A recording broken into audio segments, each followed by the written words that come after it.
တော့မယ်တတိပဋ္ဌာန်တရားကိုကျင့်တော့မယ်တရားဘာဝနာအလုပ်ကိုလုပ်တော့မယ်ဆိုတဲ့ပုဂ္ဂိုလ်ဟာမထားသင့်တဲ့ရည်ရွယ်ချက်5မျိုးရှိတယ်ထားရမယ့်ရည်ရွယ်ချက်4မျိုးရှိတယ်ဒါတွေကကျွမ်းကျင်ထားရမယ့်အကြောင်းအရာတွေလို့ဘုန်းကြီးထင်တယ်နော်မထားရမယ့်ရည်ရွယ်ချက်ကဘာတုံးဆိုတော့ဇနကုဝနတ္ထံလူတွေအံ့ဩဖို့ဆိုတဲ့စိတ်နဲ့ဣဒံပြမစီရင်ဤမြတ်သောကျင့်ကိုနဥဒတိမကျင့်သုံးအပ်တယ်ကျွတ်တော့ဒီအလုပ်ကလုံနိုင်ခဲ့တယ်လေလုံနိုင်ခဲ့တဲ့အလုပ်ဆိုတော့လုပ်ပြီးဆိုတာနဲ့ဒီပုထုဇဉ်စိတ်ကြီးဟာယွန်စရာကြီးသူကဘာမျောလင့်တာတော့သူများအံ့ဩစေခြင်းလားနော်ဒီမယိုးသားဘူးဒီဥစ္စာသူများအံ့ဩဖို့ဆိုတဲ့စိတ်နဲ့မလုံနဲ့တဲ့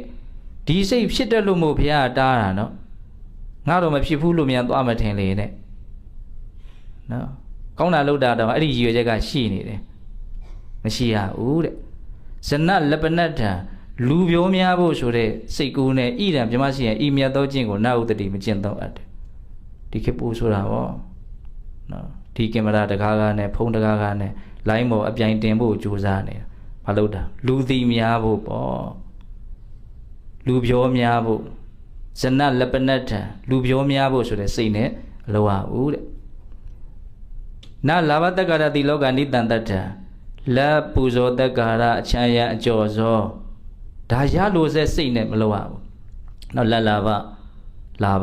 တက္ကရာဆိုတော့သူများရိုးသေးသေးလေးလေးစားစားတန်ဖိုးထားပြီးတော့ဆက်ဆံတာကိုပြောတာတိလောကဆိုတာနာမည်ကြီးတာကိုပြောတာနော်လက်ရခြင်းနဲ့စိတ်နဲ့မလုံးနဲ့သူများအယူသေးပြုသေးခြင်းနဲ့စိတ်နဲ့မလုံးနဲ့